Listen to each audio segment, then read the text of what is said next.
Once upon a time, there lived two neighbors. One of them bought a shotgun. Aha, thought the other. All right, I'll buy myself a bigger gun. What could this mean, thought the first neighbor. I'll buy myself something bigger. By the end of the 1960s, the Soviet Union seemed likely to match America's nuclear arsenal.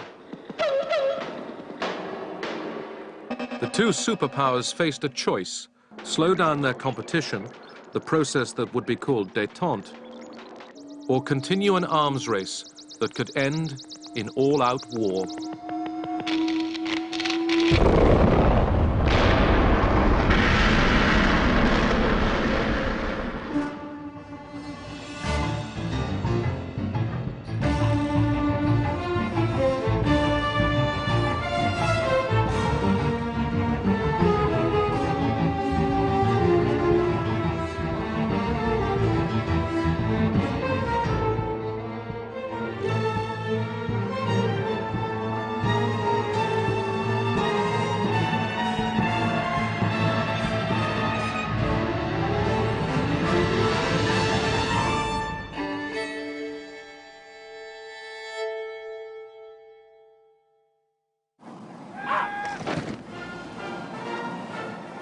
In 1969, a new American president came to power. Richard Nixon had new ideas about how to make the Cold War less dangerous. He was ready to accept the Soviet Union as America's nuclear equal. When President Nixon came into office, the conventional wisdom of all the media and the people who thought of themselves as intellectuals was that he was a warmonger and that they had to moderate him, and we were under enormous pressure to start negotiations on trade, on salt, on a whole complex of things. This was not a foreign policy politician, particularly in his early years. He had gained notoriety and power, as you know, on the wave of the Great Red Scare, the Great McCarthy period in American politics. He also knew, and this was very important, the bureaucracy. He knew that often the most difficult belligerent powers with which he had to deal were not the Soviet Union or China, but the Department of State, the Central Intelligence Agency, the Pentagon, the Department of Defense, those belligerents arrayed along the Potomac.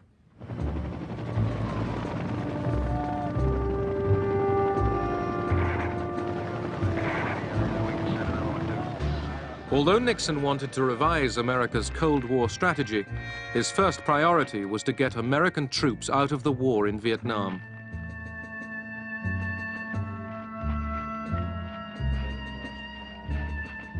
By 1969, this war had cost the lives of 30,000 GIs, and there was still no end. When I became Secretary of Defense, there were 550,000 men on the ground in Vietnam, another 1,200,000 in Asia in the Navy and the Air Force supporting this operation. It was a big war. America's ally, President Thieu of South Vietnam, met Nixon on Midway Island. Nixon told Thieu he planned to pull out American troops and hand over the ground war to the South Vietnamese. Vietnamization was the term that I coined in order to get people thinking about the responsibilities the Vietnamese had there. So we came in and said, that's fine as long as you leave behind a well-trained South Vietnamese army and equip us so that we could take care of our own destiny. In July 1969, the first American troops were pulled out.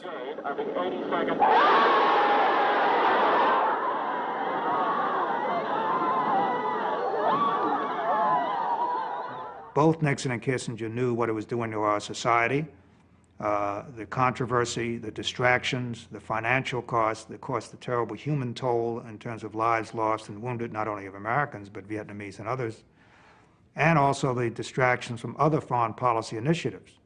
It's one reason that Nixon and Kissinger wanted to open up with China and to improve relations with Russia, partly to try to bring pressure on the Vietnamese to negotiate a settlement, partly to show a dramatic forward movement of our foreign policy that we were not crippled and paralyzed by the Vietnam War. Hanoi had put on its own pressure with an offensive in the south. American generals proposed bombing North Vietnam's bases in neutral Cambodia.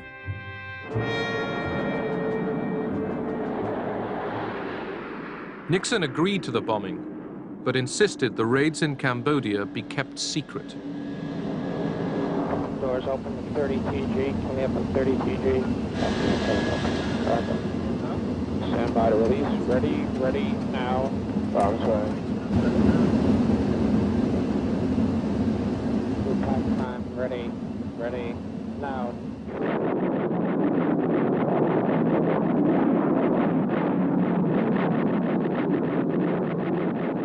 I was all for bombing the sanctuaries in Cambodia, but I could not tell the President of the United States, the Secretary of State, or the National Security Advisor, Henry Kissinger, that I could keep it secret.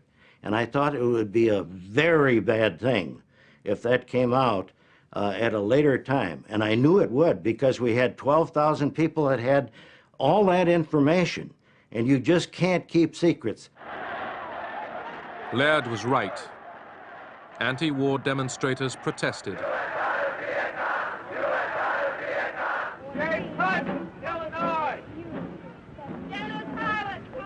They called out the names of soldiers killed in Vietnam. Richard Nixon could look out the window of the White House and see a mob of people marching in the street, protesting the war in Vietnam, for instance. He could take a 3x5 card out of his pocket and take a look. And the polls showed him with the confidence of 70–75% of the American people. And he'd say, I'm not going to let those people in the street make foreign policy for this country. And so tonight, to you, the great silent majority of my fellow Americans, I ask for your support. I pledged in my campaign for the presidency to end the war in a way that we could win the peace.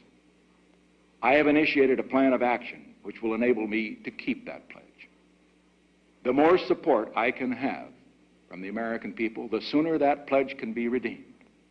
For the more divided we are at home, the less likely the enemy is to negotiate. Nixon believed, I think correctly, that the opposition to the war was mostly about the draft and the casualties and not about the American presence. The Americans didn't care if we were bombing Hanoi. They didn't care if there were American airplanes around. What they didn't like was the fact that young American men were being drafted, sent to Vietnam, and being killed. The bombing of communist bases in Cambodia was no miracle cure.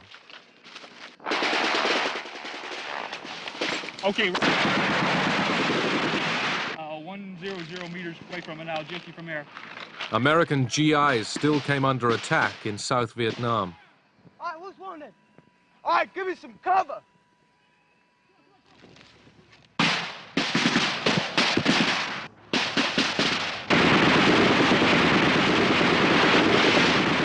Can you move them? Okay, try to bring them back here. Remember to stop the bleeding. You gotta stop.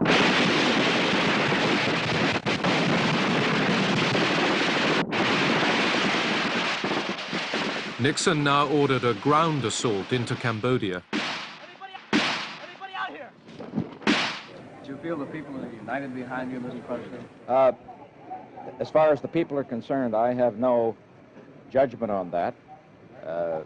All that I can say is that I know that I did what I believed was right, and in what really matters is, as far as the people are concerned, is whether it comes out right. If it comes out right, that's what really matters.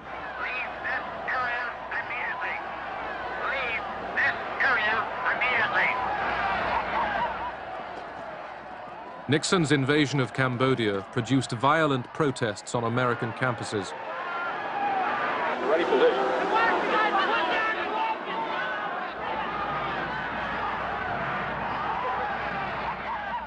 At Kent State University, National Guardsmen shot 4 students dead.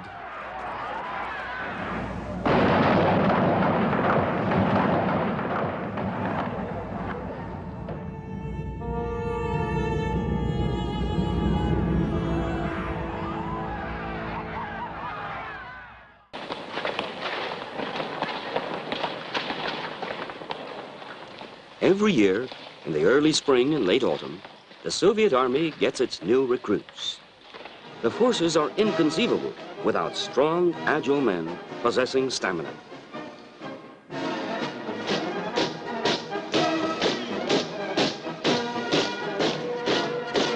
These are fighting men.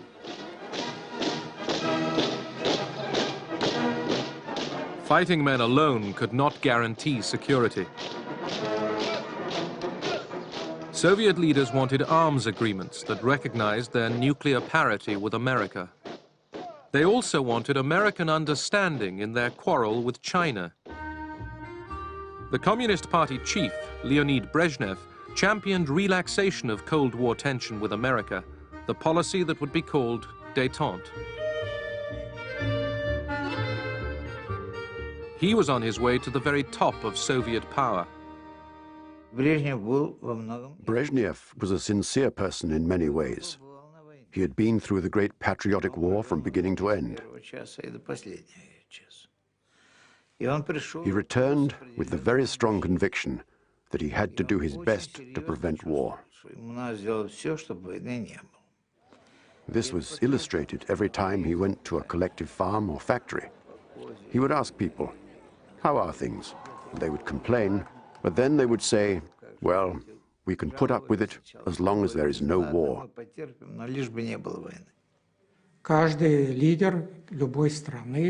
Every leader in any country has the need to express his character and to leave his mark in history.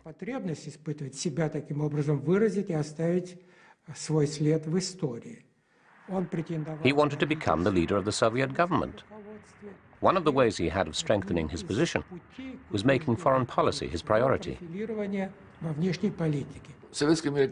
American-Soviet relations were always at the center of our diplomacy.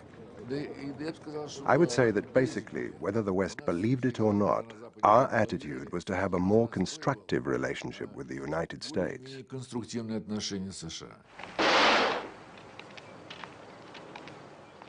In Europe, the Cold War showed itself most painfully in the Iron Curtain that divided the two Germanys.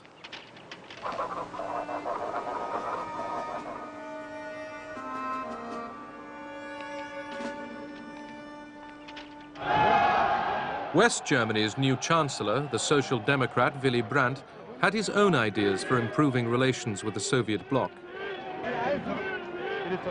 The Germans called it Ostpolitik. Wir wollen ein Volk der guten Nachbarn sein und werden im Innern und nach außen.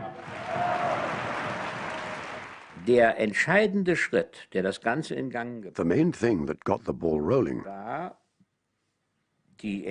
was the decision of the Chancellor to call East Germany a state. Regierungserklärung, die DDR als einen Staat zu bezeichnen. Das war, wenn Sie so wollen, This was a fundamental change in our position, unserer Position, die uns which led to fierce criticism from the opposition. erbitterte Gegnerschaft der CDU eingebracht hat. In Moscow, people were all ears. Moskau aber Aufmerksamkeit. In our opinion, there were more sober voices among the Social Democrats, those who would seek common points of interest with us. Not similarities in our outlook, but similarities in our interests. I would like to stress the difference. If we found points in common which would preserve a balance of interests, this could lead relations between the Soviet Union and West Germany out of a dead end.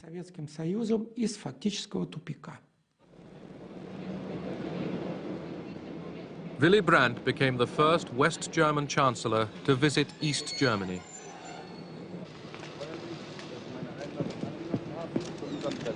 Ich wünsche Ihnen einen recht angenehmen Aufenthalt. Danke Ihnen sehr für die Begrüßung, auch dafür, dass Sie gutes Wetter besorgt haben. Daran soll es nicht liegen. Danke sehr. Brandt's visit was a triumph. To ordinary East Germans, he seemed to bring hope of change. But the Americans were worried. My first reaction to Ostpolitik was concerned that it would lead to German nationalism, that if Germany operated on its own vis-à-vis the East, it would emphasize its own national concerns, if not immediately, then over a period of time. Das Echo auf das, was wir uns vorgestellt haben. The response we got from Nixon and Kissinger was one of doubt and suspicion. Skepsis war Misstrauen.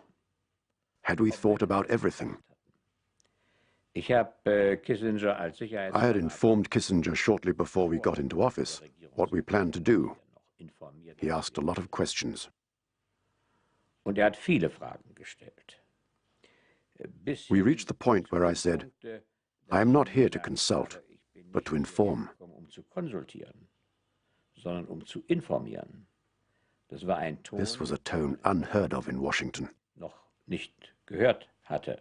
While the danger we feared was real, the best way to avert it was not to fight it and then be accused of being the cause of permanent German partition, but rather to help guide it in a direction that was compatible with Allied policy. And so we established another back channel to Brandt through his associate Egon Bahr, and to the Soviets via Dobrynin and Falin. And we insisted that before anything could be concluded with respect to Germany, absolute assurances had to exist with respect to our position in Berlin. Brandt's next destination was Moscow. He hoped to remove Russia's fear of its old German enemy. Brandt was willing to recognize Europe's post-war borders and the division between East and West. Der Moskauer Vertrag war natürlich The Moscow Accords were the key to our bilateral treaty system with the East. Vertragssystems zum Osten. The Federal Republic ceased being an excuse for the Soviet Union to keep the Eastern Bloc in line.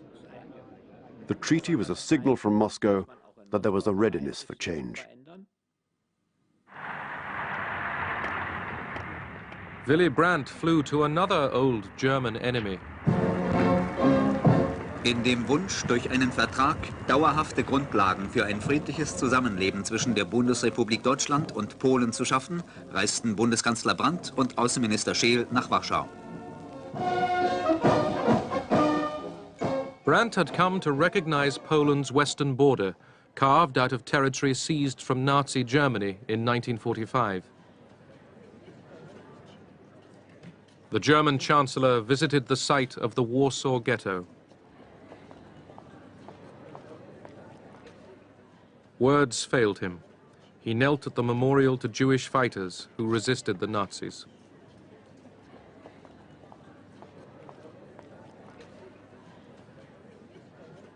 Brandt war, wenn Sie so wollen, ein Glücksfall. Brandt was a stroke of luck for German history. For the Americans, he symbolized reliability. He had proved himself the defender of Berlin against the menace of the East. And for the East, he was a resistance fighter against the Nazis, without any doubt. Nazis eben unbezweifelbar gewesen ist. In a divided Germany, these steps towards détente brought welcome cracks in the Berlin Wall. Families and friends separated by the wall could see each other once again.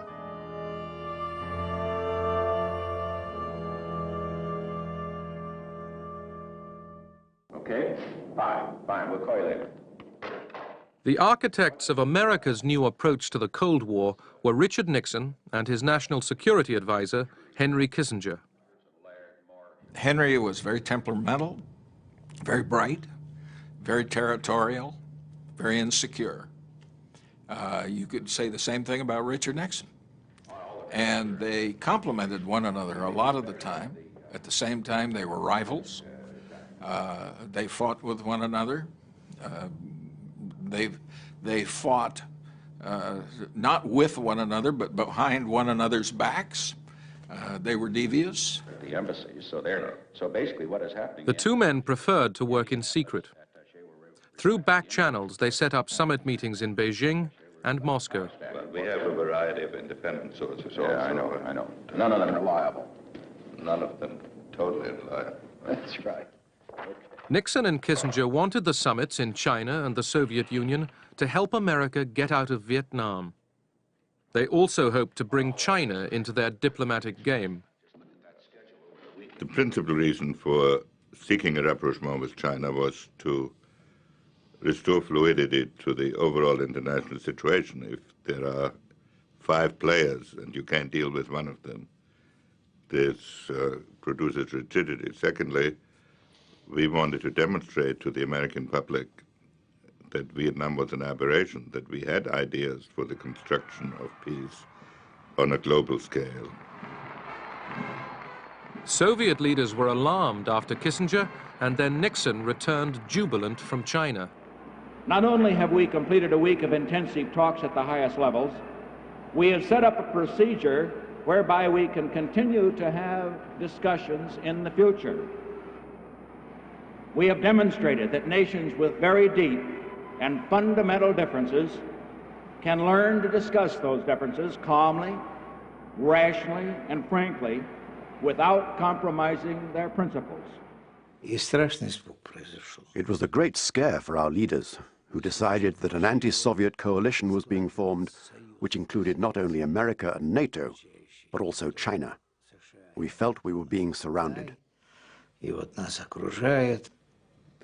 Moscow reaction was that a summit which we had tried to achieve before the trip to China, and in which they had been stonewalling us and tried to use it to, well, to put it kindly, blackmail us into untoward concessions, or concessions we thought were untoward. Suddenly, they agreed to the summit, and it unfroze our relations. In March 1972, North Vietnam launched a new offensive in the south. Nixon responded with more air attacks.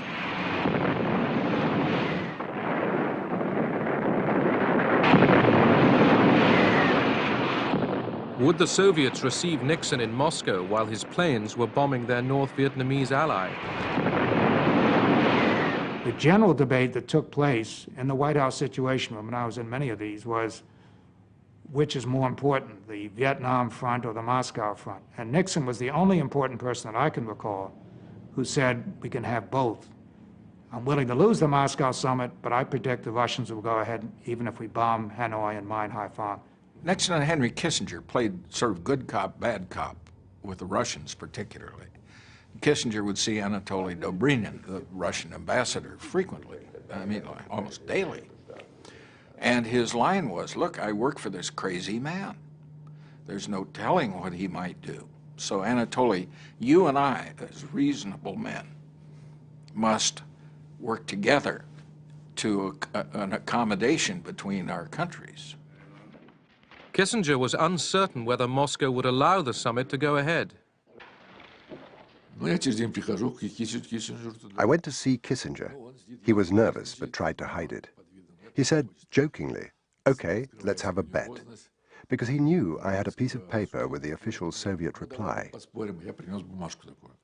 He said, "Let's bet whether I can guess the answer." So we bet a crate of champagne. I asked him, "So what do you think the Soviet answer is?" He was convinced that the summit had been postponed to a later date. In fact, the official Soviet reply was, "The summit is going ahead, as planned."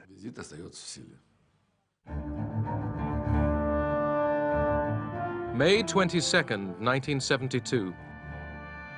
Richard Nixon became the first serving American president to be received in the Kremlin.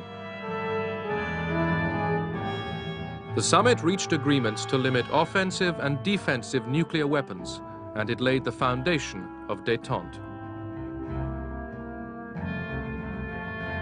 For Brezhnev and Nixon, this was the most dramatic proof yet of the new relationship between their two countries.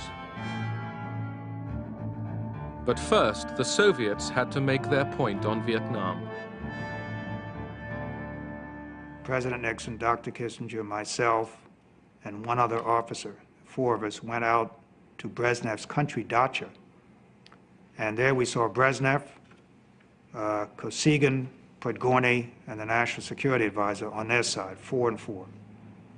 We sat for 3 hours in a dacha in which each of the Russian leaders took an hour to blast the United States for its Vietnam policy, absolutely attacking Nixon and the United States. Nixon knew what they were doing, namely they were writing a transcript to send to Hanoi. So he listened patiently, didn't get overly argumentative, basically just took it.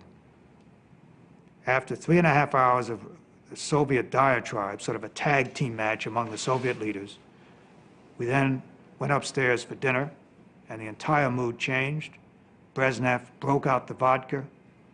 There was singing and jokes and toasts. And then later that evening, Kissinger went back, I believe with Gromyko, and did some more negotiating on arms control. The atmosphere was very good, even friendly. We were quite aggressive in view of Nixon's actions on Vietnam, but we made sure it didn't overshadow the summit, because the issues that Nixon was going to raise had already been agreed through the confidential channel. These were very important nuclear issues. All the members of the Politburo knew that the text of the treaty had already been agreed. Nixon knew that too from Kissinger. So, if we gave in to our emotions, we would ruin everything that had already been achieved. The President of the United States. The American Congress gave Nixon a hero's welcome.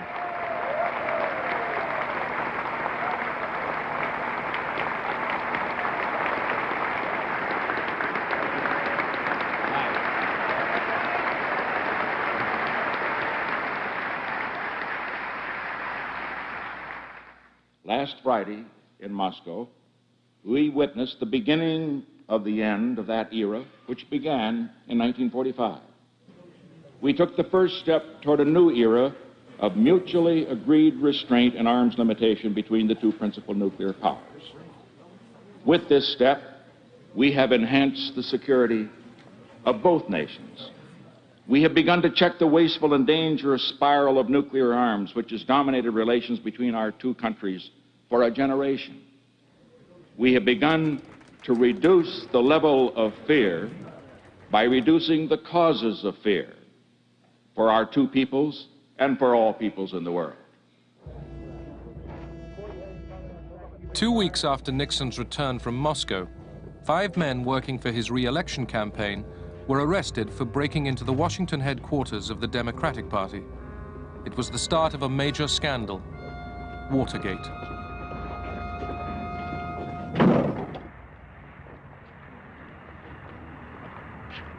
As election day approached, Kissinger returned from one of his many negotiating rounds with the North Vietnamese. He told Nixon he at last had a deal on Vietnam. The North Vietnamese negotiator, Le Duc Tho, presented to Dr. Kissinger a draft agreement on restoring peace and ending the war in Vietnam. And the first thing he said when he presented that document to Dr. Kissinger was, "You are in a hurry, are you not?" And I recall Dr. Kissinger nodding affirmatively when Le Duc Tho made that statement. We knew that Kissinger had met with the North Vietnamese side in Paris on October 9. So when he came on October 19 and gave us the text in English, mind you, and he asked us, he said, well, we got 4 days to sign. And of course, we politely said, well, you know, this is the first time we have been given this text, so we would like to have time to study it. But by the way, you know, where is the Vietnamese text? When I see the widows, the orphans, when I see so many tombs, so many sacrifices for the freedom and liberty of Vietnam, I reaffirm again that the whole people of South Vietnam will resist again any peace which demand the rendition of South Vietnam and which will give the South Vietnam to the communist aggressors. I have great sympathy for Thieu.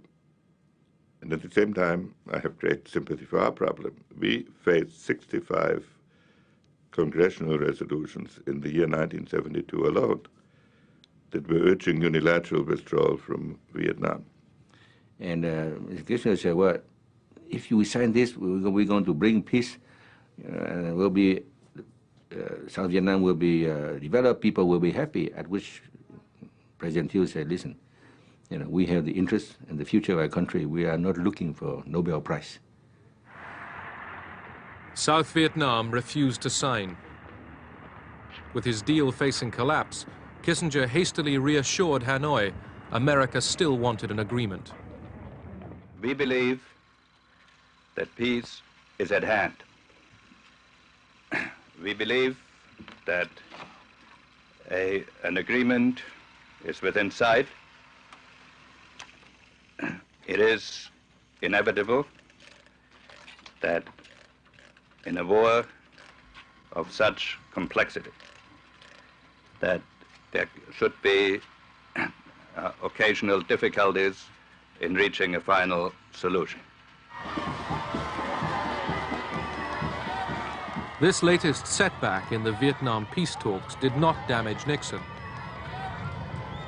He was easily re-elected for a second term. Back in Paris, Kissinger had to put Thieu's objections to the North Vietnamese. How do I get out of here? We thought you weren't having a meeting today, sir. Well, do something surprising. It's getting to be difficult to have a secret rendezvous in Paris. It certainly is. Will you be meeting again tomorrow, sir? We expect to, yes. One day we were on the verge of finalizing the text. The next day there were suddenly 10 or 12 different issues that popped up and were unresolved. And then Le Duc Tho said that he had to go back to Hanoi for consultations. Le Duc Tho left Paris and the talks broke down. Nixon ordered air raids on North Vietnam, hoping to bludgeon Hanoi into agreement and at the same time bolster the South.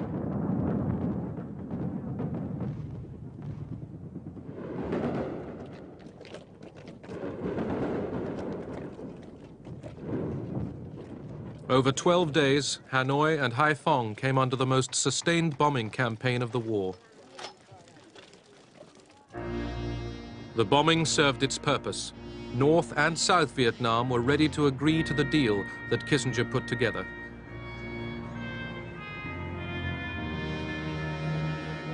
Under the peace accords, American troops would leave Vietnam, the Saigon government would remain in power, but North Vietnam's troops would stay in the South.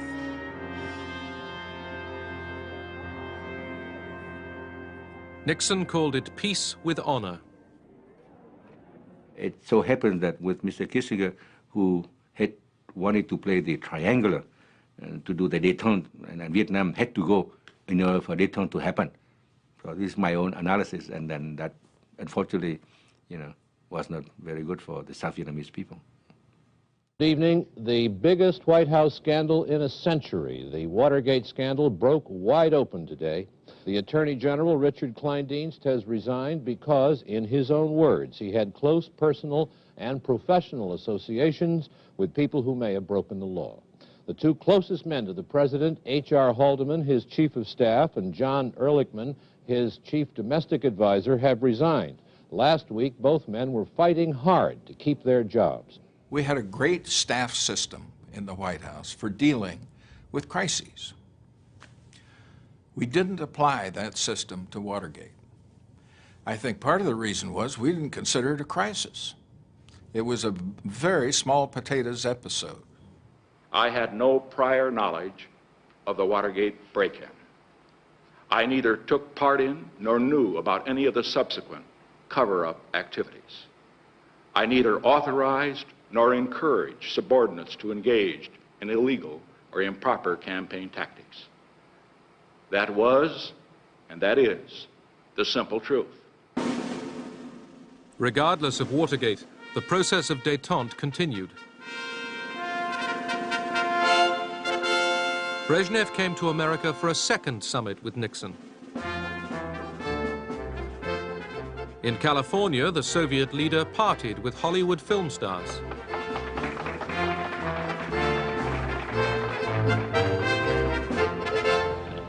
The Russians were still keen to deal with the American president. До нашей встречи с вами мы уже потратили не один час для деловых разговоров.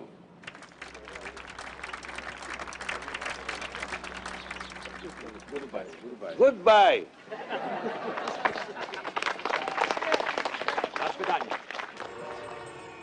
In spite of Nixon's denial of guilt over Watergate, he was accused of obstructing justice and faced impeachment by Congress. In August 1974, Richard Nixon, the man who took America into détente, gave up the fight and resigned.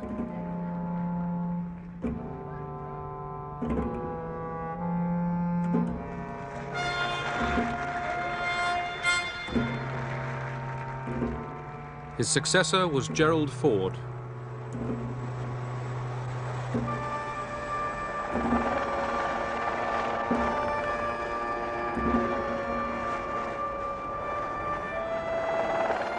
The Soviet leadership was astonished by Nixon's downfall. They thought, how could the most powerful person in the United States, the most important person in the world, be legally forced to step down for stealing some silly documents? It was so contrary to the mentality of the Soviet leaders that a person in such a senior position could be removed by legal means. They simply couldn't understand it.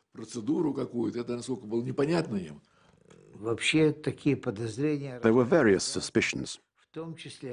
One of those suspicions was that it was done deliberately by the enemies of rapprochement between America and the Soviet Union.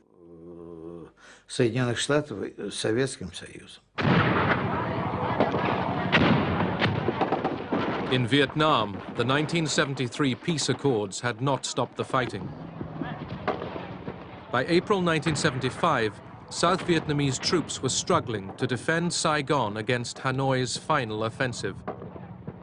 They could expect little help from the Americans. The Congress of the United States refused to supply the kind of military assistance that was necessary to keep the South Vietnamese military forces strong. South Vietnamese who had fought and worked alongside the Americans against the communists besieged the U.S. Embassy.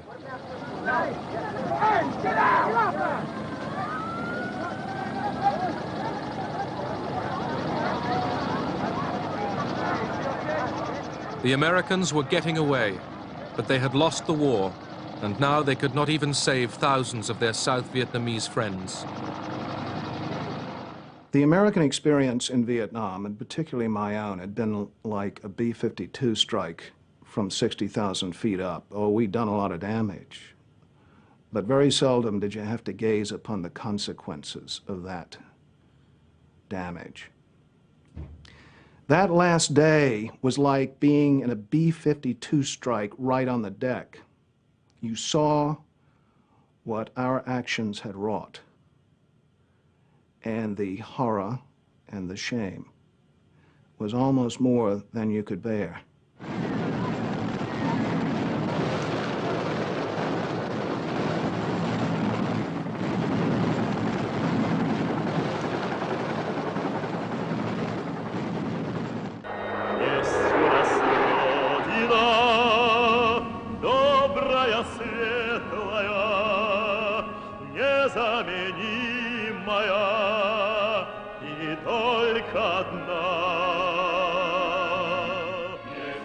The Soviet Union proclaimed itself confident.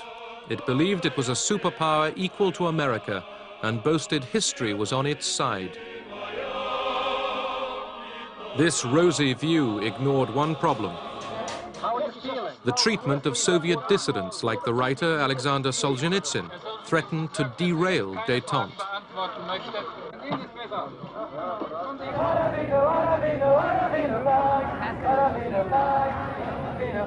Mr. Kendall?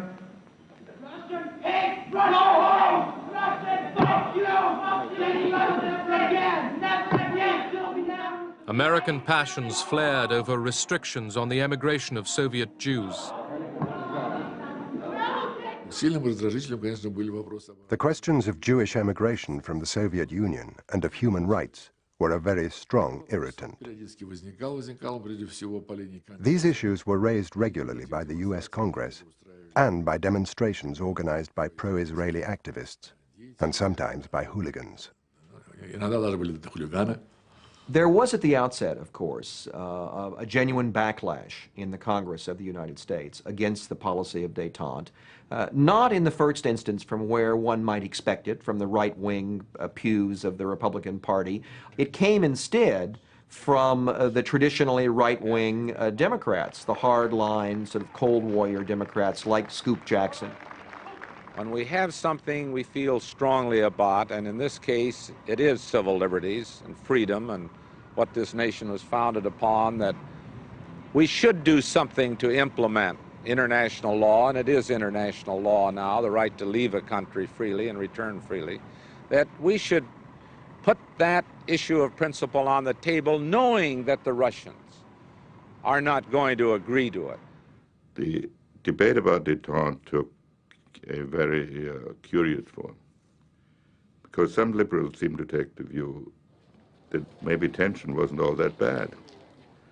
And they suddenly developed theories of the need to intervene in human rights procedures that we never heard before, and that was strenuously rejected before.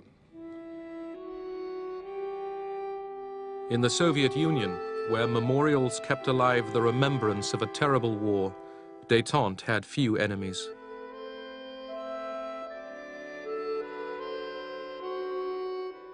Soviet leaders hoped to guarantee their country's status and security with a treaty to be signed in Helsinki, which would recognize the post-war division of Europe. But this treaty had a stumbling block: human rights. The members of the Politburo read the full text. They had no objections when they read the first and second articles.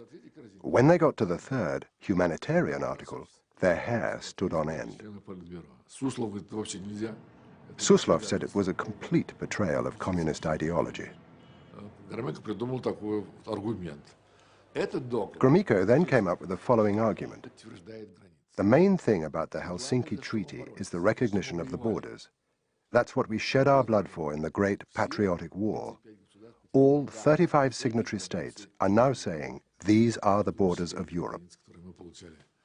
As for human rights, Gromyko said, well, who's the master of this house? We are the masters of this house, and each time it will be up to us to decide how to act. Who can force us?